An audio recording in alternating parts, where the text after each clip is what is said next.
Bien, bonjour à tous. Depuis quelques jours en Belgique, une affaire fait couler beaucoup d'encre. C'est l'affaire de l'espionne du quartier général de l'OTAN, donc du CHEP, qui se trouve en Belgique. Donc l'histoire est la suivante. Une Canadienne d'origine chinoise se serait fait engager au CHEP. Elle aurait posé beaucoup de questions. Elle serait allée dans des zones où elle n'était pas censée aller. Et pour finir, elle a été identifiée comme étant une potentielle espionne par les services de sécurité. Et donc, c'est une procédure qui arrive assez couramment. C'est une situation assez courante en Belgique.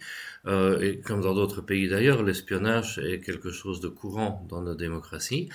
Et ici, les journalistes s'en étonnent. Alors, ça m'a fait penser à une autre situation. Ben, en fait, c'est l'espionnage dans les laboratoires occidentaux. Honnêtement, ça fait des années que des puissances comme la Chine envoient dans des laboratoires occidentaux des personnes afin d'espionner. On a eu plusieurs cas, hein. On a eu des cas où à un moment donné les personnes avaient accès à des bibliothèques, à des articles qui n'étaient pas encore publiés et les exfiltraient.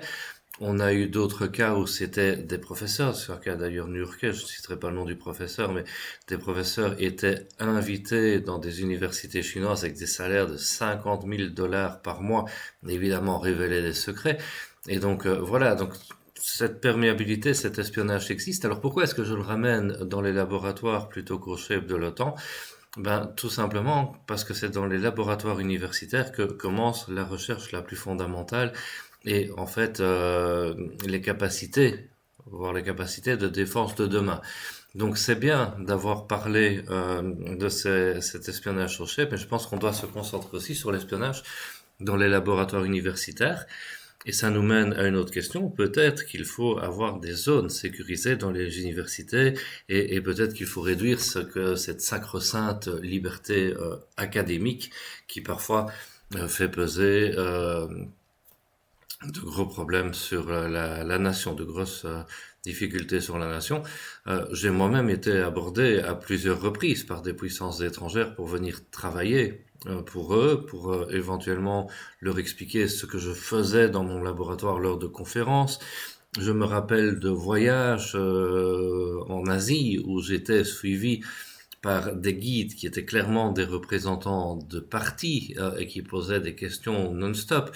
Je me rappelle d'avoir donné des conférences et de voir débarquer à 1 heure du matin dans ma chambre d'hôtel des personnes qui voulaient absolument mettre une clé USB dans mon ordinateur pour pouvoir télécharger la présentation de ma conférence et évidemment c'est pas du tout ça qu'ils voulaient faire. Ce qu'ils voulaient faire, c'est mettre un virus sur mon ordinateur de façon à pomper l'information. Donc tout ça existe depuis des années, mais en fait, cette information n'est pas vraiment connue du grand public, et pire encore, n'est pas connue et maîtrisée de beaucoup de chercheurs. Et donc ces chercheurs qui ne connaissent pas ces situations, en fait, nous exposent à l'étranger.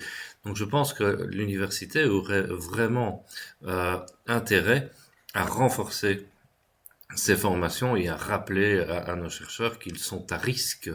Voilà, je ferai probablement des vidéos plus longues sur ce sujet dans le futur si cette vidéo reçoit assez de vues.